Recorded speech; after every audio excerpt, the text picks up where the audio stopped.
Esta es la historia de un automóvil que se ideó como pretexto para poder dar acceso al pueblo alemán a la movilidad en coche durante la Alemania nazi, pero que al final su producción se modificó y se desvirtuó para utilizarse como un recurso más dentro de la industria armamentística alemana.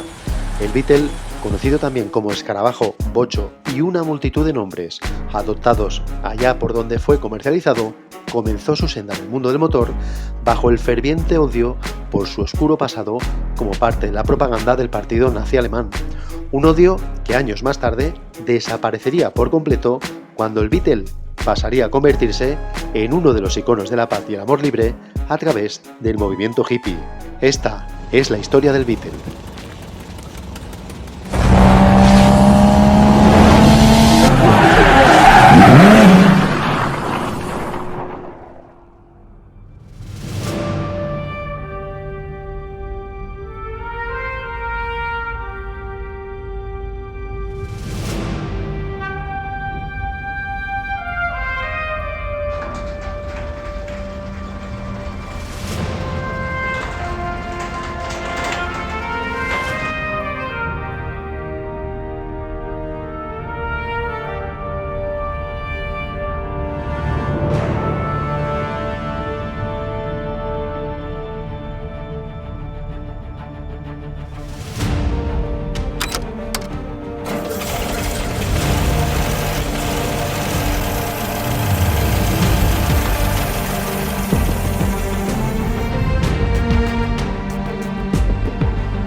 Aunque el Beetle es un vehículo que abarcó a varias generaciones y terminó convirtiéndose en todo un referente dentro del mundo del motor, la gestación de su desarrollo estuvo envuelta de intrigas, espionaje industrial, persecuciones, populismo y todo ello bajo el pretencioso sueño de un líder alemán que infundió el miedo por toda Europa y por parte del mundo. La historia del Beetle comienza con una leyenda en la que el líder del Partido Nacional Socialista, Adolf Hitler, viajaba en coche durante un día frío y lluvioso por motivo de una campaña electoral. En el trayecto, el coche que llevaba a Hitler tuvo que adelantar a una moto en la que el conductor de dicha motocicleta conducía empapado al tiempo que tiritaba. Al ver a dicho motorista, Hitler comentó a sus compañeros de viaje que todo alemán debería poder transitar por las carreteras de su país seguro, caliente y seco, bajo la protección que otorgaba el interior de un automóvil. Tener un coche debería ser fácilmente alcanzable para cualquiera, afirmó, de tal forma que Alemania debería crear un coche que fuese para el pueblo. Aunque algunos anhelen encontrar alguna magnanimidad en la figura de este asesino de masas, lamento tener que decir que esta habladuría fue un bulo que se hizo correr a través de las corrientes publicitarias del Partido Nacional Socialista, sección dirigida por Joseph Goebbels, otra joyita de la historia negra de Alemania. Sin embargo, la idea de dotar al pueblo alemán de un coche que se vendiese a un precio accesible y así poder motorizar a la mayoría social de la población alemana era un proyecto que ilusionaba a Hitler para poder dar a los alemanes de menos recursos la oportunidad de obtener un objetivo que solo podía ser apto para las clases más pudientes, creándose de esta manera el primer Volkswagen, lo que traducido del alemán vendría a ser el coche del pueblo. Para llevar a cabo semejante proyecto, contaría con la estimable ayuda de uno de los ingenieros más influyentes de aquella época, Ferdinand Porsche. Sin embargo, por extraño que pueda parecer, la historia del Beetle, o mejor dicho, el primer coche del pueblo, comenzaría mucho antes, en concreto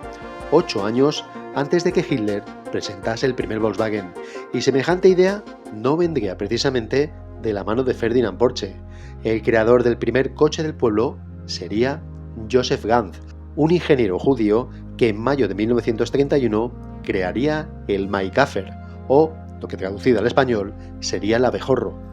Para Ganz, los coches de los años 20 resultaban peligrosos debido a sus elevados centros de gravedad, sus ineficientes transmisiones con ejes rígidos y sus carrocerías poco aerodinámicas, que además eran peligrosas en el caso de un atropello. A estos coches, Ganz los había apodado como los carros del diablo. El génesis del coche del pueblo comenzaría cuando Ganz tuvo la oportunidad de llevar a cabo sus planes a través de la empresa Hardy Motorcycles. Allí creó el prototipo con motor central, refrigeración por aire, suspensiones independientes, al que le acompañaba una carrocería de aspecto de escarabajo con un único faro. Este sería el primer diseño que depararía las bases del futuro Beetle, y aunque a día de hoy podamos ver a este modelo como algo prehistórico, en 1930 era una verdadera proeza innovadora.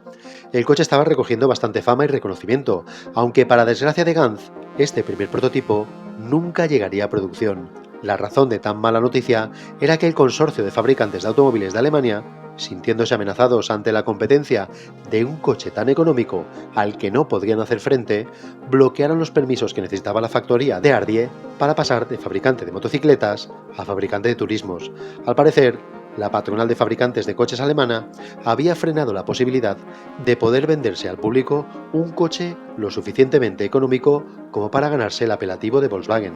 Sin embargo, Ganz no perdió la esperanza, y las noticias de la existencia de un coche popular llamaron la atención de un fabricante de automóviles de Frankfurt, conocido como Adler, fabricante, esta vez sí, de coches, que contrataría los servicios de Joseph Ganz para encargarle el proyecto de fabricar un coche popular.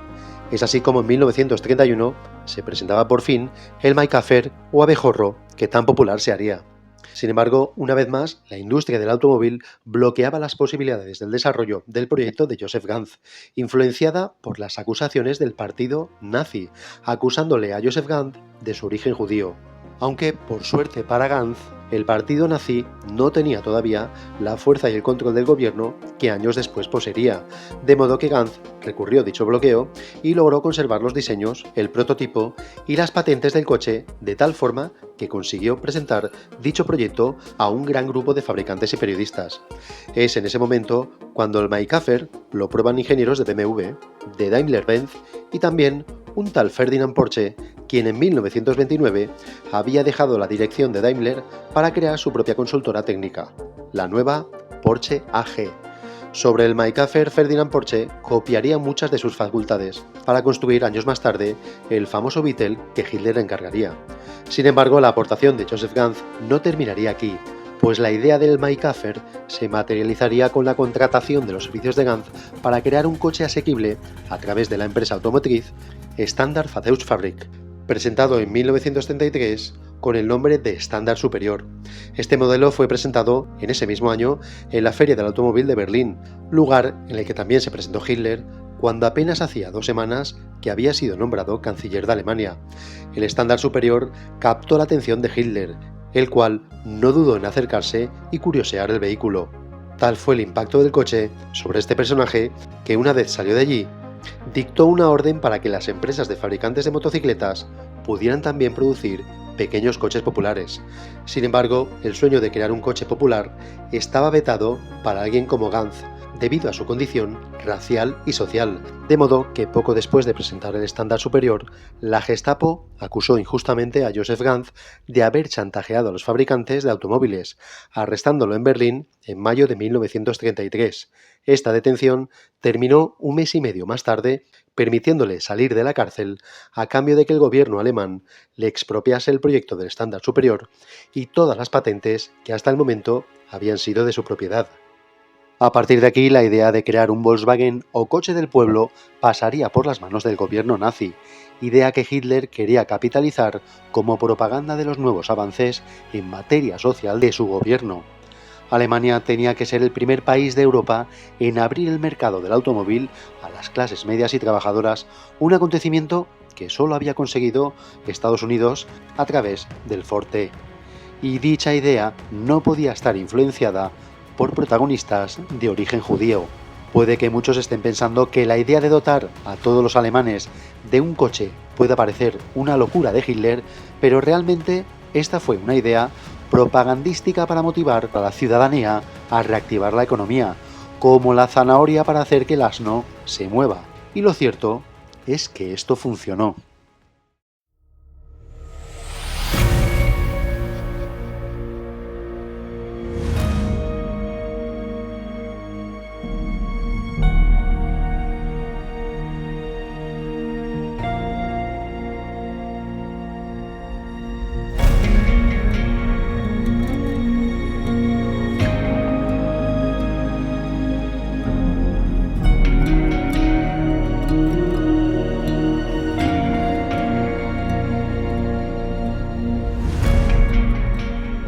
Cuando el 30 de enero de 1933 Adolf Hitler se hizo con el poder total de Alemania, dicho país se encontraba devastado por la Primera Guerra Mundial, al igual que su economía. Las duras condiciones impuestas por los aliados en el Tratado de Versalles y la posterior crisis provocada por el crack del 29 en la bolsa estadounidense dejaron a Alemania con 6 millones de parados para 1932 y con una tasa de desempleo del 43,8%. En 1933, Alemania no tenía ejército. Las imposiciones de los aliados tras la derrota de la Gran Guerra únicamente permitían a Alemania tener 100.000 soldados y no podían contar con una marina de guerra ni con una aviación. Por si fuera poco, Alemania estaba enormemente endeudada, ya que tenía que pagar las reparaciones de la guerra a los aliados, pero el régimen nacionalsocialista paralizó el pago de estas reparaciones. El primer objetivo de Hitler era rearmar a Alemania para tener peso e influencia en el extranjero, y para ello lo que primero necesitaba era dinero, y justamente eso era lo que más escaseaba. Para dicho rearme, Alemania necesitaba acero, hierro, carbón, petróleo, caucho, productos químicos, ingenieros, entre otros recursos, y por suerte disponía de muchos de ellos, aunque sin dinero para pagarlos, la cosa estaba complicada. Ante tal adversidad, necesitaban una fuerte inversión inicial, y para ello no podían subir los impuestos, del mismo modo que tampoco se podía realizar un aumento de la oferta monetaria porque produciría inflación. Los nacionalsocialistas no tenían dinero, pero vieron una solución sencilla: inventárselo. El artífice fue Hjalmar Schacht, un político y financiero alemán que por aquel entonces fue ministro de Economía del Tercer Reich entre 1934 y el 37. Schacht inventó lo que se denominó como letras MEFO, es decir, bonos de la Sociedad de Investigación Metalúrgica. Los bonos MEFO era una sociedad pantalla con un capital de 1 millón de marcos imperiales que habían aportado las grandes empresas metalúrgicas. La asociación MEFO no producía nada, no contrataba a nadie y no tenía ninguna fábrica. El Estado a priori no se endeudaba, pero la convertibilidad del dinero quedaba garantizada a posteriori por el Banco Central. A las empresas que estaban contribuyendo al rearme se les pagaba a través de pagarés producidos por la MEFO. Lo único que generaba la MEFO era deuda, pero una deuda interior controlada por Alemania e invisible para el resto del mundo. Los pagarés inspiraban confianza a las grandes empresas y la deuda de la MEFO se convirtió en una moneda paralela reservada al sector armamentístico. Schacht, que era el director del Reichsbank, prometía cambiar las deudas por efectivo con unas tasas de interés muy bajas, por lo que prácticamente estaba emitiendo efectivo.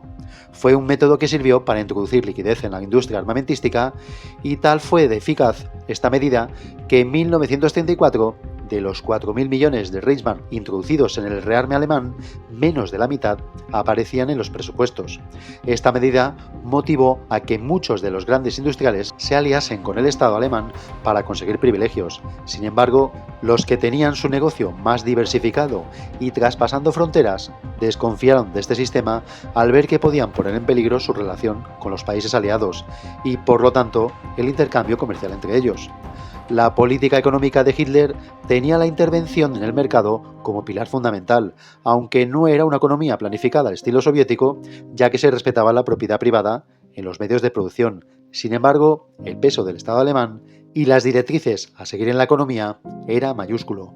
En 1936, el paro había descendido de los 6 millones de desempleados que había en 1932 a 800.000 personas, donde el PIB alemán aumentó entre 1933 y el 38 un 50%. Lo cierto es que son cifras espectaculares, pero ¿era sólido este crecimiento económico? Pues siendo sincero, lo cierto es que no. En 1934, un hogar de clase trabajadora gastaba el 50% de su presupuesto en comida, bebida y tabaco. Los salarios se congelaron, el alemán medio tenía más dinero para gastar, pero lo cierto es que no había nada más en qué gastarlo. Sé que esto puede parecer de locos a día de hoy, pero si tenemos en cuenta que los barrios alemanes estaban controlados y vigilados por las asociaciones afines al partido nazi, conocidas como las Kraft-Durchfreiheit, lo que traducido al español sería fuerza a través de la alegría, tenemos a un Estado obligando forzosamente a ahorrar a sus ciudadanos, dándoles la esperanza de que en un futuro próximo podrían conducir un coche del pueblo. Y es ahí donde la idea de crear una fábrica con apoyo estatal que fabricase el primer Volkswagen cobraba peso en la moral y las aspiraciones de los alemanes. Aunque este sistema pueda parecer garantista socialmente, Sacht comenzó a inquietarse cuando los bonos MEFO comenzaron a desbordarse, pues era imposible continuar con ese ritmo de producción. Esto hizo que intentase frenar el rearme y por lo tanto pagar las deudas, pues defendía una política nacionalista, pero con un rearme y desarrollo económico dirigido a controlar a las potencias extranjeras, aunque sin llegar a ningún conflicto. Sacht entró en disputa con Hermann Göring, uno de los pesos pesados de la cúpula del poder nazi. Göring quería continuar con el rearme masivo. En cambio, Sacht creía que esa política llevaría a Alemania a una guerra, hecho que al final sucedería, aunque todavía no quiero adelantar acontecimientos. En 1933, la Sociedad de Investigación Metalúrgica y emisora de los bonos MEFO se convertiría años más tarde en la principal artífice de la industrialización de Alemania. Industria que se basaría en el sector bélico. Esto explica que el Beetle, conocido como el coche del pueblo, estuviese no solo financiado por una industria bélica, sino que además, tarde o temprano, el coche del pueblo iba a estar encaminado a transportar militares mucho antes que a transportar ciudadanos. Sin embargo, el futuro del Beetle tardaría aún 5 años en llegar, debido a que la tarea de crear un coche de grandes tiradas, fiable, de consumos contenidos y a un precio económico, con la particularidad extra de tener cierta polivalencia para transformarlo en un vehículo de guerra, requería de una buena estructura industrial, y es por ello que pronto Hitler se dio cuenta que el hombre que más capacidad poseía para desarrollar semejante proyecto sería Ferdinand Porsche.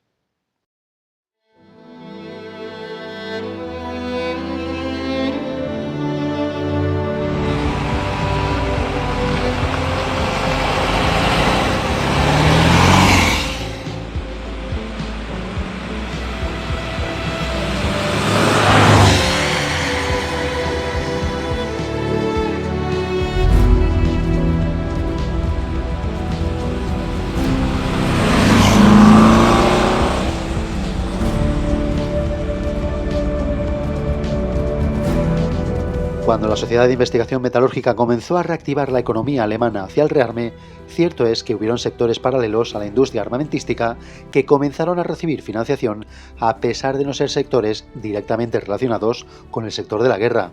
Entre estos sectores se encontraba la industria del automóvil, donde multitud de marcas de coches y motocicletas comenzaron a desarrollar futuros prototipos. Fue tal ese auge de financiación en el desarrollo industrial que incluso sectores tan alejados de la guerra como el sector de la competición también se verían beneficiados por esta fluidez de crédito. Es durante esta etapa donde multitud de grandes genios de la Alemania nazi comenzaron a desarrollarse, sobresaltando nombres como Edmund Rampler, Walter Kaden o Werner von Braun. Y entre los muchos ingenieros sobresalientes que existían en el sector del automóvil, había uno cuyo talento destacaba por encima de todos: Ferdinand Porsche, el hombre clave para Hitler en la culminación del coche del pueblo. ¿Quién le iba a decir a Joseph Ganz que después de la presentación del Maifaffer en 1931, cuyo concepto como coche había sido analizado por Ferdinand Porsche, o que tras la presentación del estándar superior en la Feria de Berlín de 1933, cuya sencillez mecánica había captado la atención de Hitler, asentarían ambos coches las bases para crear el primer Volkswagen? Pese a la imposibilidad de Ganz de no poder cumplir el sueño de crear un coche asequible al verse vetado por el nuevo gobierno alemán, el relevo de poder obrar su idea lo tomaría Ferdinand Porsche, aunque a pesar de sus innovaciones en el sector, Ferdinand fracasaría en varias ocasiones antes de crear el primer Volkswagen. Tras las continuas reformas estatales a través de la nueva Cancillería de Hitler, el sector automotriz alemán comenzó a crecer con el auge de los nuevos inversores que confiaron en un sector al que el gobierno alemán le daba un fuerte respaldo. Sin embargo, cabe reconocer que Ferdinand se había lanzado a la piscina mucho antes de que el Estado comenzase sus nuevas reformas sobre el sector industrial, puesto que la nueva Porsche AG había comenzado su actividad 2 años antes, en concreto a partir del 25 de abril de 1931, época de crisis global acaecida por la Gran Depresión, cuyo comienzo empezó en los Estados Unidos a raíz del crack del 29. Pese a los malos tiempos que eran para innovar e invertir, Ferdinand había dejado su puesto en Daimler para crear su propia consultora en solitario, aunque eso sí, con un excelente equipo de ingenieros, entre los que destacaban genios como Erwin Komenda o Bela Bareni. Ante la carrera por crear el primer coche del pueblo e intentar emular lo que Ford había conseguido en Estados Unidos con su modelo T, Porsche AG se asoció con Zundap, empresa fabricante de mecanismos de encendido para fabricar un coche del pueblo. Tras aquella fusión temporal, surgió el Porsche Tipo 12, un modelo que ya comienza a revelar la silueta que adoptaría el Beetle, carrocería que por aquel entonces resultaba muy similar a la de modelos de la firma Tatra. El Tipo 12 contaba con un motor instalado justo por detrás de la caja de cambios y descolgado por detrás de un eje trasero oscilante. Su chasis estaba construido en forma de viga central en vez de tubular central, que sería el sistema estructural que más tarde instalaría el Beetle. Para el Tipo 12, Porsche quería que fuese propulsado por un motor boxer de 3 cilindros, pero dicho propulsor resultaba insuficiente para mover a dicho vehículo, motivo por el que Zundap instaló como propulsor un motor radial, es decir, un motor como el que utilizan los aviones de hélices. Este sistema provocaba un incremento del peso que, además de ascender los costes, también incrementaba el tamaño del radiador ante la necesidad de mejorar la refrigeración del motor, en un modelo que se suponía que debía de ser más sencillo y económico si realmente quería ser todo un Volkswagen. Al margen del proyecto, la empresa Zundap comenzó a invertir paralelamente parte de sus recursos en la fabricación de motocicletas, un mercado en aquel momento alcista, que además catapultó a dicha empresa a ser uno de los fabricantes más importantes del sector de las dos ruedas. Esto motivó a que la colaboración con Porsche para fabricar un coche asequible se desechase por parte de Zundap, en favor de fabricar motocicletas. Pese al fracaso del Tipo 12, Porsche siguió en su empeño por fabricar ese coche que motorizaría al pueblo alemán, y NSU se encargaría de tomar el relevo del patrocinio que había dejado Zundap. El equipo de Porsche se puso de nuevo manos a la obra para crear en esta ocasión el Tipo 32, coche cada vez más similar al Beetle, creando un prototipo inicial de 1200 cm3 de motor radial al que luego se le sustituiría dicho propulsor en favor de un motor boxer de 1000 cm3, refrigerado por aire y suspensión de barra de torsión patentada por la propia Porsche. A este nuevo prototipo se le denominaría Porsche Tipo 17. Sin embargo, ninguno de estos vehículos llegaría a fabricarse en serie debido a que poseían un costo de producción excesivamente elevado, especialmente lo referente al utillaje necesario para su producción en serie, por lo que los pedidos no resultarían muy lucrativos. Esta causa precipitó el abandono de NSU por crear un coche económico, dejando a Porsche sin patrocinador. Mientras la meta de un coche económico no llegaba a culminarse, Porsche AG realizó otros proyectos como el Wanderer W2122, que llegaría a producción con su motor de 8 cilindros. Después llegarían encargos de otros fabricantes para el desarrollo de elementos de chasis y dirección. La amplia cobertura tecnológica que ofrecía el gran equipo técnico de Porsche, siempre motivado por las ideas del fundador, se reveló como una gran ventaja. Esta facultad acabaría dando sus frutos cuando en 1933 Porsche AG se daría a conocer en el mundo de la competición gracias al encargo de Auto Union para preparar su coche de competición. Aquel era el proyecto más ambicioso que podía proponérsele en aquel momento a un diseñador técnico de vehículos. El coche, denominado inicialmente como P-Rheinwagen, la P por cierto era de Porsche, resultó ser una auténtica genialidad gracias a la instalación del motor de 16 cilindros directamente detrás del conductor. En aquel momento Auto Union y Mercedes capitanearían la que se daría a conocer como la era de las flechas de plata, todo gracias a que ambas marcas habían sido financiadas por el gobierno alemán. Este acercamiento entre el gobierno de Hitler y Auto Union tendió puentes en las relaciones del gobierno alemán con la asesoría técnica de Porsche. Tal fue esta relación que Ferdinand Porsche acabaría entrevistándose con Adolf Hitler y tras aquella primera entrevista sucederían diferentes reuniones en las cuales el objetivo de crear un coche del pueblo comenzaría a tomar forma. Pues Ferdinand Porsche había aprendido de los errores cometidos en sus fracasos anteriores, a los que habría que añadir una ventaja importante. La financiación del gobierno alemán no dependía de un beneficio final, como lo haría una empresa, sino de cumplir una causa. Esto propició en 1934 la reapertura del proyecto que Zundap y NSU habían dejado de financiar cuando la Unión Alemana de Industrias de la Automoción encargó a Porsche el diseño y la fabricación de un coche para el pueblo, es decir, un auténtico Volkswagen. El coche debería tener capacidad para 2 adultos y 2 niños, con espacio para maletas y ser capaz de alcanzar los 100 km por hora. Se trataba de un 4 plazas con una moderna carrocería aerodinámica y un motor boxer de 4 cilindros en la parte trasera. Esta arquitectura mecánica no solo fue reproducida millones de veces en el escarabajo, sino que también serviría de base para muchos otros deportivos de Porsche. Sin embargo, semejante proyecto conllevaba más tiempo del que esperaba el gobierno alemán, pues además del diseño y las capacidades con las que debía cumplir dicho coche, había que elaborar un proceso de producción de grandes tiradas, partiendo de ninguna estructura previa en cuanto a organización industrial, una situación que el gobierno de Hitler deseaba superar cuanto antes. A pesar de los escasos márgenes de tiempo que impuso el gobierno nazi, el esfuerzo del equipo de Ferdinand estuvo a la altura de las circunstancias y pronto elaboraron el primero de los prototipos, denominado como Porsche Tipo 60. A este le siguieron hasta un total de 38 unidades, entre ellas algunas fabricadas de madera, cifras inexactas ya que según estudios realizados, esta cifra es aproximada, puesto que los bombardeos de las fuerzas aliadas destruyeron todos estos modelos. Con el encargo de Volkswagen, aquella oficina de diseño técnico con mesas de dibujo se convirtió también en un centro de pruebas y desarrollo. Los primeros prototipos se construyeron en el garaje propiedad de Porsche en Killesberg, Stuttgart, pero pronto el espacio se quedó pequeño, así que en mayo de 1937 la sociedad adquirió una superficie de unas 3 hectáreas en el distrito de Zuffenhausen y montó la que sería su primera fábrica. Los prototipos del futuro coche del pueblo fueron evolucionando unos sobre otros, con denominaciones como el V1, V2, W3, W30 y los W38, ya en la última fase de desarrollo. Cabe decir que ante la falta de estructura metalúrgica por parte de Porsche AG, tuvieron que necesitar el apoyo de Daimler-Benz para completar las unidades de pruebas en las que sus modelos habían recorrido un total de 2.900.000 kilómetros, en todo tipo de terrenos y situaciones, superándose y mejorándose el coche hasta alcanzar un grado de fiabilidad satisfactorio. Mientras el desarrollo del futuro coche del pueblo comenzaba a llegar a su fin, Hitler, a través del Frente Alemán del Trabajo, comenzó a construir la que sería la fábrica del futuro Volkswagen.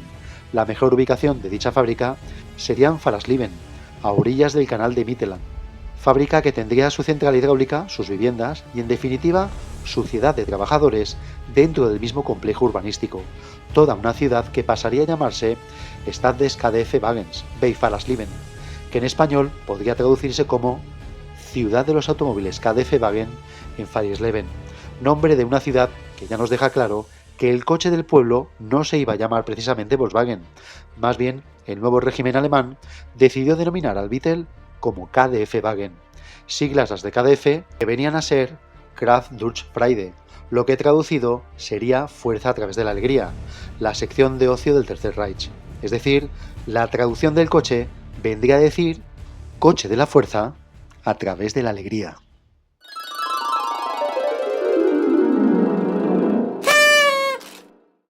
El coche de dicha inversión era una apuesta demasiado alta, de modo que el gobierno de Hitler ideó una estrategia financiera para que el nuevo KdF-Wagen estuviera al alcance de todos. Para ello el gobierno introdujo una forma de pago fraccionada en la cual los consumidores podían comprar un Sparkarte, es decir, un librillo para cupones, por el precio de un Reichsmark. Después de comprar el libro de cupones, había que comprar como mínimo 5 Reichsmark en cupones a la semana. Si tenemos en cuenta que el salario medio de un alemán en aquella época era de 32 Reichsmark semanales, podemos hacernos una idea de que al cabo de 4 años ya se habrían alcanzado los 990 Reichsmark para poder acceder a la entrega de llaves de un KdF-Wagen, un excelente vehículo para dicho precio, con su motor boxer refrigerado por aire de 985 centímetros cúbicos y 25 caballos, que aunque hoy pueda parecer poco, en los años 30 eran más que suficientes.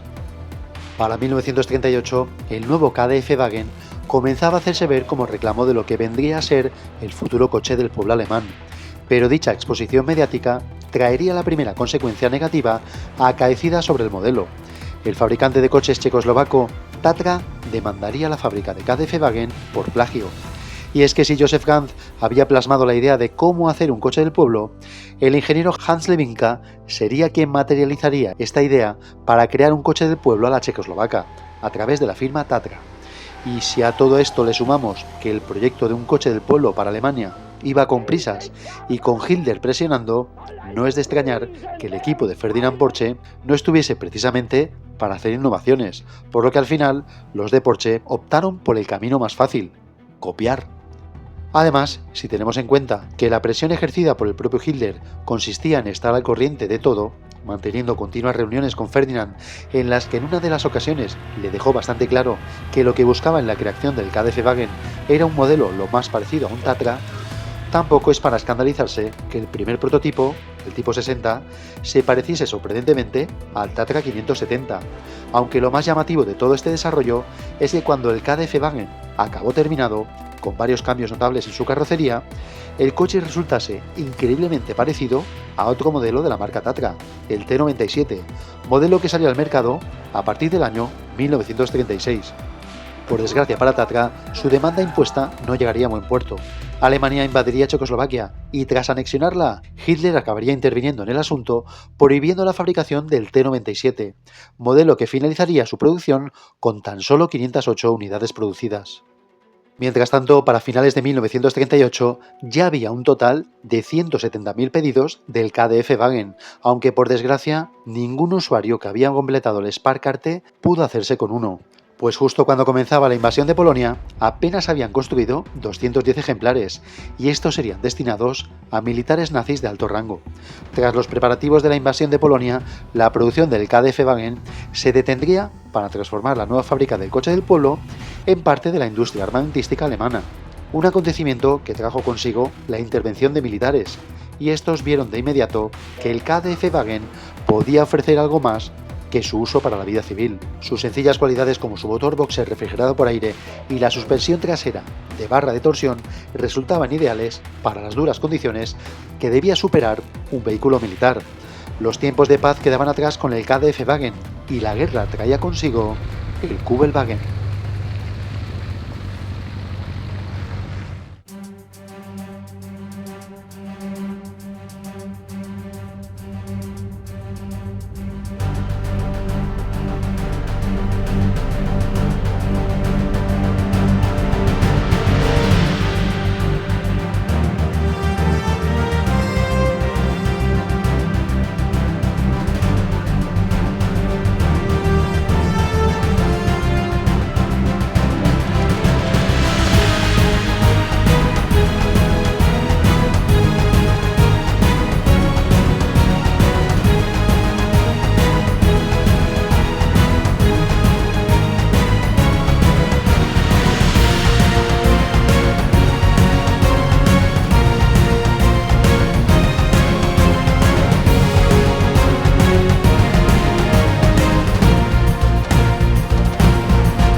El Kübelwagen sería el primero de los vehículos que se fabricarían en la nueva factoría alemana reconvertida tras el conflicto, un utilitario todoterreno de construcción muy básica del que se harían dos versiones, la tipo 62 y la tipo 82, que apenas variaban entre sí, a excepción de algunos refuerzos estructurales. Los oficiales militares alemanes habían estipulado que el peso total del Kübelwagen, totalmente cargado incluyendo a 4 soldados armados para la batalla, no debería de superar los 950 kilos, lo que dejaba claro que el peso máximo del vehículo sin carga era de unos 550 kilogramos, una cualidad que resaltaba sus facultades como vehículo ligero, versátil, además de resistente. Sin embargo, ser bueno no era suficiente, había que seguir evolucionando la maquinaria de guerra y durante esta etapa Porsche dirigiría los diseños, evoluciones y adaptaciones de la reconversión de la fábrica ante la demanda bélica. Es durante esta etapa cuando Porsche contrataría los servicios de Truth, un fabricante con experiencia en el sector bélico, para colaborar con el diseño de las nuevas carrocerías militares.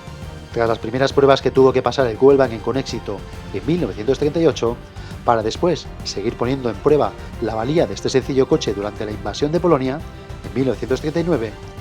el Kubelwagen representaba para los nazis lo que el Citroën 2 caballos era para el ejército francés o lo que los Jeep serían años más tarde para las tropas americanas. Pese a que el vehículo había demostrado unos impresionantes resultados en todos los terrenos, incluso comparado con algunos 4x4 que ya existían en la época, los militares pensaban que se podía mejorar. Entre las mejoras que advinieron al Kubelwagen se encontraban las cajas de reducción, ruedas de mayor tamaño y suspensiones mejoradas, donde lo más destacable eran las cajas de reducción junto con los diferenciales autovolcantes de ZF, puesto que aumentaban la capacidad todoterreno del vehículo, permitiendo también reducir la velocidad mínima para igualarla con el paso de las tropas durante sus traslados a pie. La segunda adaptación que se fabricó durante este periodo fue el Porsche tipo 166, que pasaría a llamarse Schwingwagen,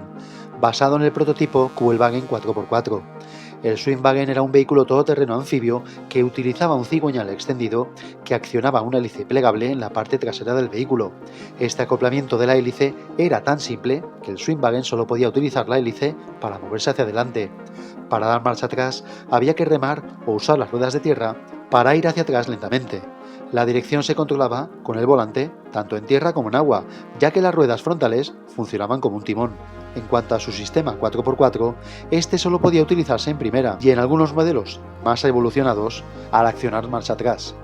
Si con todas estas adaptaciones no era suficiente, aún había más, puesto que también existía una tercera variante militar del KDF-Wagen. Esta solo estaba reservada para los altos mandos del ejército alemán, cuyo aspecto resultaba casi similar a un KDF-Wagen, aunque con esteroides en la carrocería. El Kommandeur-Wagen tipo 87 era el modelo militar más exclusivo, sobre el que los registros afirman que solo se fabricaron 669 unidades. El Kommandeur-Wagen era a efectos reales un híbrido entre un KDF-Wagen y un Kubelwagen 4x4, pues a pesar de que usaba la misma carrocería que el KDF-Wagen, los cambios que le diferenciaban eran notorios. Este modelo poseía aletas más anchas, estriberas ensanchadas, ruedas de mayor diámetro e incluso un depósito de combustible extra.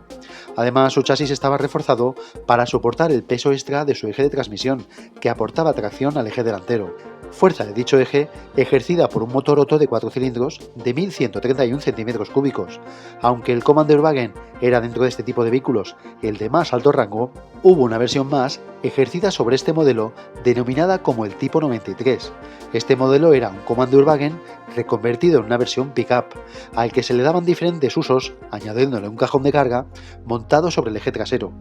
Estos vehículos podían utilizarse como vehículos de carga, de labores logísticas o reconvertidos en ambulancias, entre otros muchos usos. Dichas variantes se produjeron hasta 1956, año en el que cesó su producción para dar paso a la Volkswagen Transporter. El sueño de poder tener un coche para la mayoría social alemana terminó convirtiéndose en un coche para el ejército, logrando que el Kubelwagen superase las 50.000 unidades construidas y 15.000 para el Schwingwagen, una etapa de supuesta supremacía alemana en la que dicho país sacó a relucir lo peor del ser humano. Bajo el nuevo régimen se instauró el terror entre aquellos que pensaban de manera diferente, y ya no digamos entre aquellos que tenían una genética y unas características raciales distintas. Por desgracia, aquí nació la parte más oscura de la negra leyenda de la fabricación del Kubelwagen, donde bajo la opresión y la humillación llegaron a trabajar hasta 20.000 desafortunados como mano de obra esclava. Hombres y mujeres capturados de toda Europa a los que el imperialismo alemán les hizo trabajar bajo todo tipo de tormentos, como la historia en la que se relata la humillación de un grupo de mujeres de nacionalidad polaca a las que obligaron a trabajar en la cadena de montaje descalzas y en pleno invierno. Tras la opresión y la ambición de extender las fronteras de Alemania sin límites y sin ningún respeto por la vida, las fuerzas aliadas, contrarias a la opresión del eje de acero, fueron avanzando en su lucha encarnizada, en la que ciudades alemanas que se encontraban bajo el dominio alemán sufrieron continuos bombardeos que las redujeron a cenizas hasta que en junio de 1945 Berlín terminaría dicha guerra siendo la última ciudad en ser bombardeada. La fábrica del KDF-Wagen, reconvertida en factoría militar, sufrió varios bombardeos que terminaron arrasando la factoría, aunque gran parte de la maquinaria de fabricación, cintas, prensas, etc., se había salvado debido al resguardo de las mismas bajo búnkers, protegiéndolas de los bombardeos como medida preventiva. Bajo la llegada de una necesaria paz, el Kugelwagen, el Schwimmwagen y el Kommandeur-Wagen finalizaban de manera definitiva su producción, al igual que llegaba el fin de las Stades KDF-Wagens de Fahrersleben, o lo que es lo mismo, el fin de la fábrica de los KDF-Wagen.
Tras la capitulación de la Alemania nazi, la fábrica del KDF-Wagen se encontraba con gran parte de sus naves y edificios en ruinas, o en el mejor de los casos, con tan solo los esqueletos de las estructuras de hormigón en pie.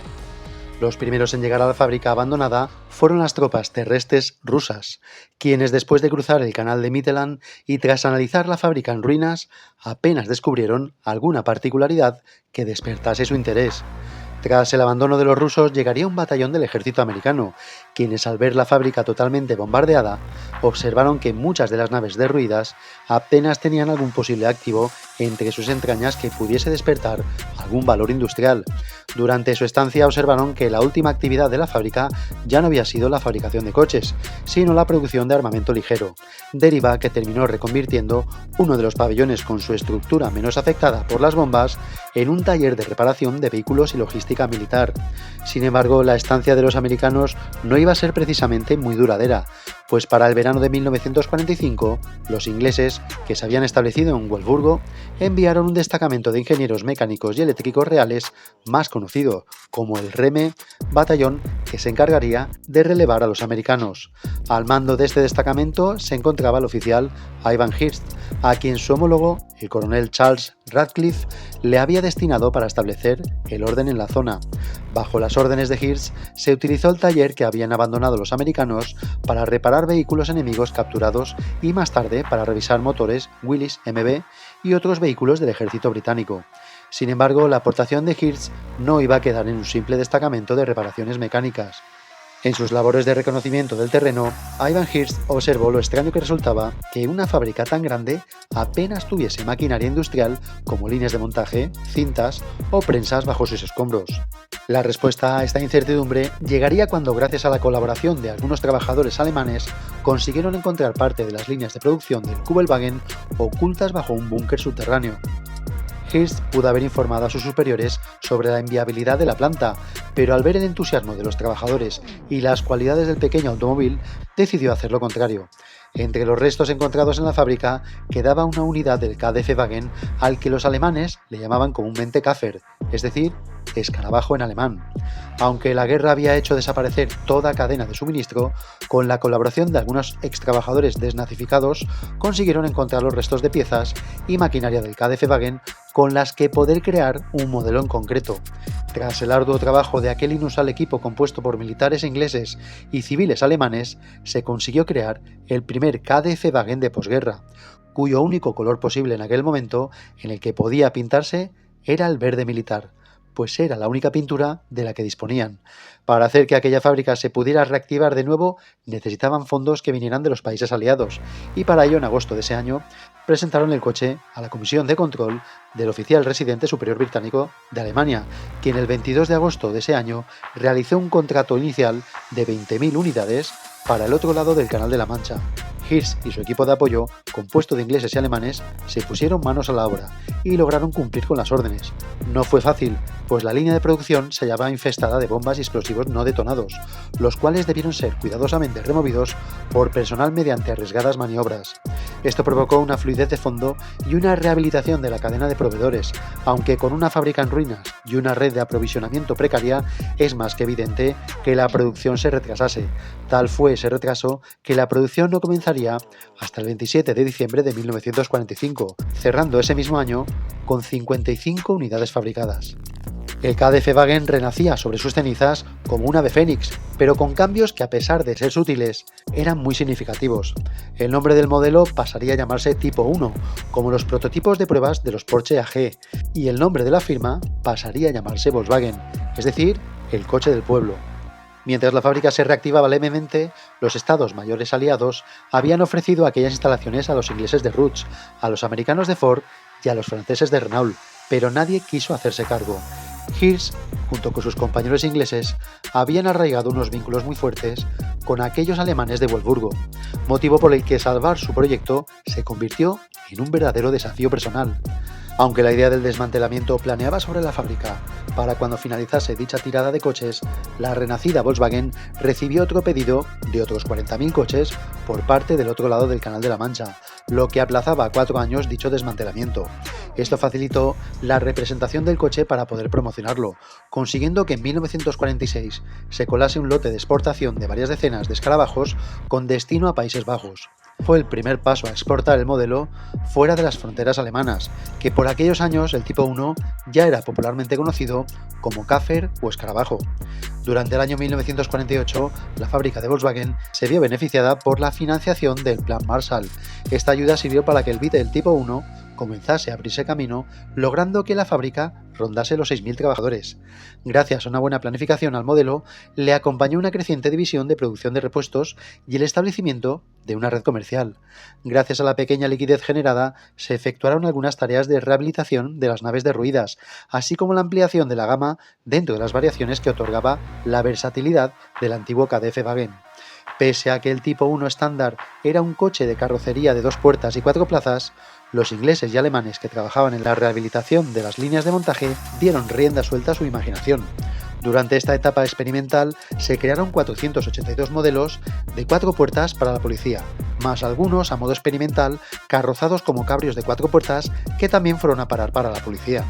Entre estos pedidos para los servicios de seguridad civil se hicieron algunos de 2 puertas con las puertas de tela para patrullas de policía urbana, aunque de todos estos experimentos, el más famoso fue el cabrio biplaza que conducía el propio coronel Charles Radcliffe, diseñado por el carrocero Heath Muller y catalogado en la fábrica como el Tipo 14A.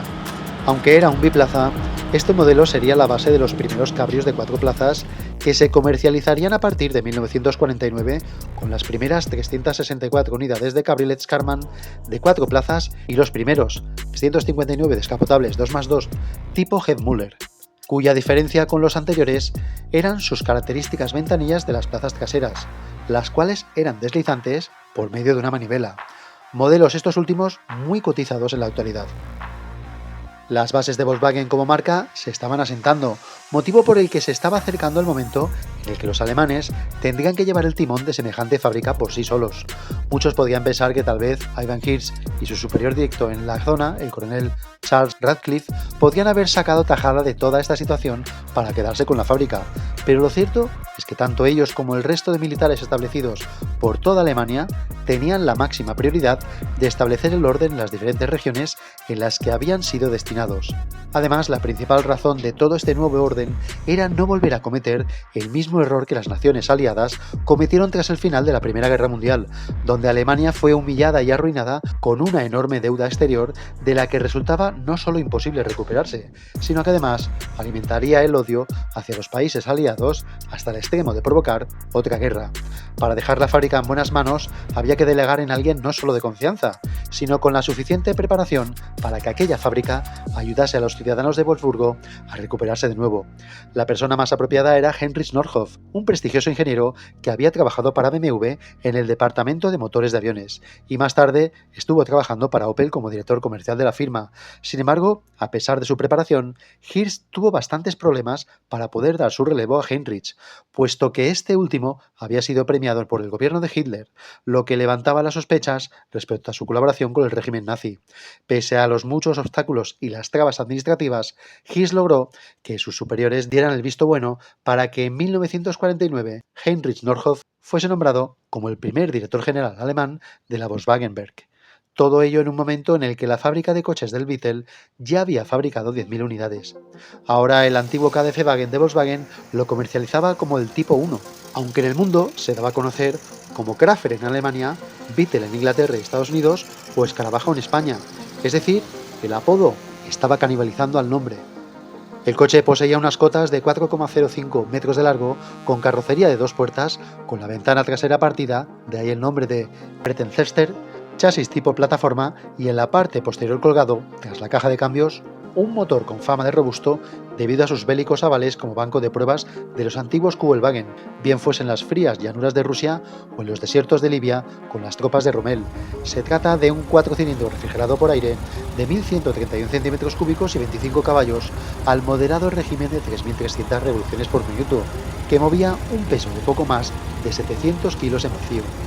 El cambio era de 4 marchas, sin sincronizar, y la dirección de tornillo. Las suspensiones eran de barra de torsión según la patente Porsche y los frenos eran de cable, puesto que los hidráulicos no llegarían hasta 1950. Lo curioso de toda esta historia es que los militares detuvieron la producción del Vittel y justamente la salvación de la marca y el modelo sería gracias también a militares, en este caso ingleses, capitaneados por Ivan Hirst. La marca y la despedida al destacamento de los ingenieros mecánicos eléctricos reales, más conocida como el REME, llegó el 6 de septiembre de 1949, aunque el vínculo creado gracias a la ayuda y la colaboración entre aquellos militares con los ciudadanos de Wolfsburgo y los trabajadores de Volkswagen ha permanecido inquebrantable hasta el día de hoy. Como solía decir Hirst, había cumplido más allá del deber y las órdenes recibidas, pues cuando llegué a Wolfsburgo me dijeron: encuentra la fábrica y asiéntate en ella. Ni siquiera me dijeron que aquella era la fábrica del coche del pueblo. Ahora la fábrica comenzaba a funcionar sin subvenciones externas y con una expansión en auge, mientras la esperanza de una Alemania que volviese a recuperarse viajaba a los mandos de todo un Vittel hacia la entrada de la convulsa década de los años 50.